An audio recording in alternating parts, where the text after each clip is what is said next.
మంచి ఆకలి అవుతుంది. 4 కేజీల చేపలు. అసలుకి ఆ మసాలా వేసాడు, కారం వేసాడు, ఉప్పు వేసాడు, దంచి కొడుతుంది, పైకి పొగలు లెగుతున్నాయి. ఆ వాసనకి కొంతమంది నోరు కూడా పడుతుంది. ఆ వాసనకి ఇక అయిపోయింది, ఇక కిందకు వచ్చి తినాలి. ఆకలి అవుతుందని పళ్ళెలు ముందు పెట్టుకున్నాం. వేసాడు ఒక్కొక్కరికి వేస్తున్నాడు. ఒకడేమో ఆత్రవాక తింటున్నాడు, ఆ నోటు నుంచి నురుగు వస్తుంది. మాకేం అర్థం కాలే. మీరేం నవ్వుతున్నారు? మీకు అట్ట తెలుసు. ఆ చారులో నుంచి ఎత్తు నురుగు వచ్చింది. మాకేం అర్థం కాలే. సరుపు తర్వాత చూస్తే ఈడు తింటున్నాడు, ఈ డ్రైనే వాడు తింటున్నాడు. మా డౌట్ వచ్చింది, వరే ఇంతకేం జరిగింది, ఎంత నురుగు వస్తుంది ఈ నోట్లో నుంచి.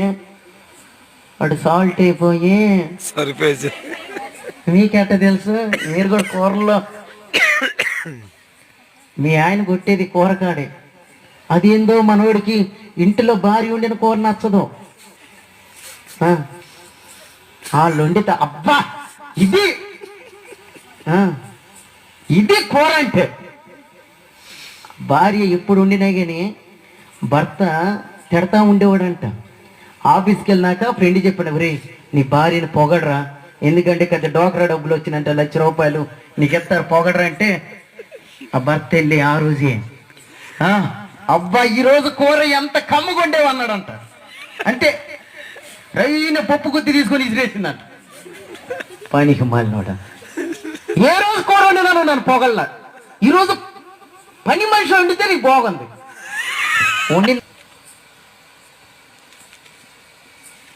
ఒకసారి మీ బైబిల్ తెరుస్తారా? సామెతల గ్రంథము 4వ అధ్యాయము 20.